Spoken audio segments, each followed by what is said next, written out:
Cristiano Ronaldo, ওরও অনেক ভক্তকুল আছে। তো 14 বছর বয়সে তাকে স্কুল থেকে বের করে দিয়েছে। তো তোমার স্কুলে পড়ার কোনো যোগ্যতা নাই। 15 বছর বয়সে হার্টের একটা মেজর সমস্যা, হার্টের অপারেশন করলে ডাক্তার বলতেছে তুমি কখনোই খেলাধুলা করবা না, মানে কম্পিটিটিভ খেলা তো দূরের কথা, সাধারণ খেলাধুলা তুমি করবা না। ও বলতেছে আমি খেলবো।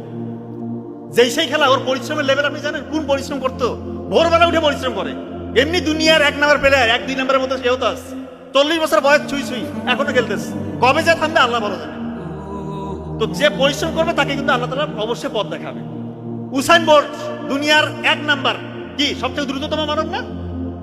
তার মেরুদণ্ডের হাড় কিন্তু বাঁকা, এটা হয়তো অনেকে জানেন কি জানি না, আমি জানি না। সে যখন স্টার্টিং ব্লকে দাঁড়ায় দৌড় দেওয়ার জন্য, তার কোমরে ব্যথা শুরু হয়। দৌড়াবে কি? ডাক্তার বলতেছে তোমার জন্য দৌড় প্রতিযোগিতা নয়, তুমি অন্য কিছু করো। ওর এতই মনোবল চাঙ্গা, সে বলতেছে আমি দৌড়াবো। শুধু দৌড়াবো তাই না, দুনিয়ার মধ্যে 1 নাম্বার দ্রুততম আমি হবো। এতটাই কনফিডেন্স লেভেল এবং এত পরিশ্রমী। দেখেন দৌড় আমি তার কয়েকটা দেখছি, দৌড়ার আগেই উদযাপন শুরু। দৌড় মানে প্রতিযোগিতা শুরু হয়েছে তার আগেই উদযাপন। অন্যরা তো এমনি ভয় পেয়ে যাবে, কি রে ভাই প্রতিযোগিতা শুরুর আগে উদযাপন। এবং আসলে সে প্রতিটা প্রতিযোগিতায় ফার্স্ট হয়ে যায়। তো এই জন্যই পরিশ্রম করলে আপনি যে ধর্মেরই হন, যে লেভেলেরই হন, পরিশ্রম করবেন, অবশ্যই সফল হতে হবেন আপনি।